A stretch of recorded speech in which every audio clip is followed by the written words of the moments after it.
teman-teman, pernahkah kalian bertanya-tanya apa yang menyebabkan suatu harga barang naik dan tingkat bunga yang kadang tinggi atau rendah?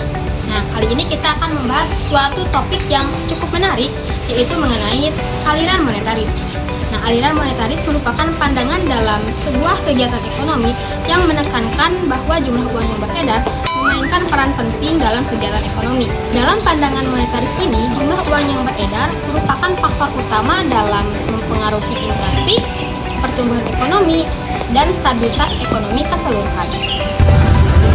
Selanjutnya ada pokok pikiran aliran monetaris. Yang pertama, inflasi sebagai fenomena moneter.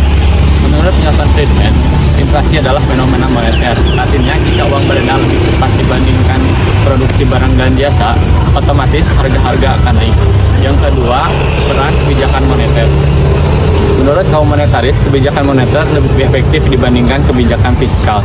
Jadi, pengendalian ekonomi sebaiknya melalui bank sentral, misalnya pengaturan suku bunga ataupun uang beredar. Yang ketiga, aturan K. Milton Friedman mengusulkan aturan K, yaitu uang beredar sebaiknya tumbuh konstan, misalnya 3-5% per tahun. Tujuannya agar harga-harga stabil. Aliran moneter ini memiliki beberapa kontribusi para ahli loh. Yuk kita bahas sama-sama. Pertama ada Milton Friedman, seorang ekonom asal Amerika Serikat yang dikenal sebagai salah satu pembaca tokoh Chicago dan pelopor aliran monetaris modern. Friedman memperkenalkan quantitative theory of money modern dan konsep natural rate of unemployment.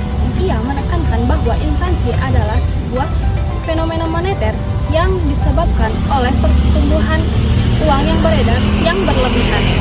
Pemikirannya sangat berpengaruh pada kebijakan ekonomi global, termasuk reformasi kebijakan moneter di Amerika Serikat dan banyak juga yang negara yang berkembang. Yang kedua ada Karl Brunner, seorang ekonom Swiss Amerika yang juga salah satu pendiri Journal of Monetary Economics. Ia menekankan pentingnya peran bank sentral dalam mengatur kebijakan moneter secara independen, serta memperkenalkan konsep monetary policy transmission mechanism untuk memahami bagaimana kebijakan moneter memengaruhi ekonomi real. Pemikirannya mendukung independensi bank sentral seperti yang kini diterapkan di Indonesia melalui Bank Indonesia yang bebas dari campur tangan politik dalam menentukan kebijakan suku bunga. Alan Hamelger, seorang ekonom asal Amerika yang banyak meneliti sejarah kebijakan moneter. Alan menulis karya monumental of History of the Federal Reserve yang menjelaskan bagaimana kebijakan bank sentral dapat memengaruhi inflasi dan stabilitas ekonomi. Penelitiannya membantu banyak negara memahami pentingnya transparansi dan akuntabilitas bank sentral. Prinsip ini kini menjadi dasar kebijakan moneter modern yang terbuka terhadap publik. Tiap teori mempunyai kelebihan dan kekurangan, termasuk pada aliran monetaris ini. Untuk kelebihan aliran monetaris, yang pertama, ekonomi cenderung berada pada tingkat keseimbangan output rendah, yang artinya dapat menyesuaikan diri tanpa perlu banyak intervensi pemerintah. Yang kedua, suku bunga dan harga berperan penting di dalam investasi dan juga konsumsi. Yang ketiga, mendukung kebijakan moneter kontraktif untuk pertumbuhan dan pengangguran. Yang terakhir, menghidupkan kembali ekonomi klasik untuk pertumbuhan kebebasan pasar. Untuk kekurangan aliran monetaris, yang pertama, kurang efektif di dalam mengatur perekonomian dikarenakan terlalu fokus pada jumlah uang yang beredar. Yang kedua, dampak kebijakannya tidak seimbang antara suku bunga dan jumlah uang beredar.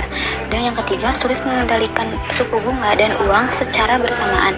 Dan yang terakhir, memerlukan dukungan kebijakan fiskal agar hasilnya lebih optimal. Nah, kalian sudah tahu kan sebelum membahas aliran monetaris ini membahas aliran apa? Kalau gitu, yuk kita lanjut ke pembahasan berikutnya mengenai perbedaan antara monetaris dan juga keynesian.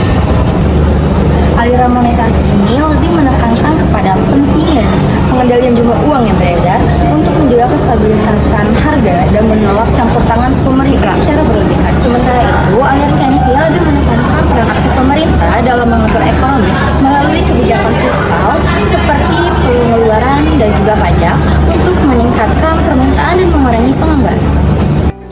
Nah, itu dia teman-teman yang bisa kami sampaikan mulai dari pokok pemikiran aliran monetaris, lalu ada kontribusi para ahli aliran monetaris, dilanjut dengan bagaimana kelebihan dan kekurangan aliran monetaris, serta apa perbedaan antara monetaris dengan Keynesian.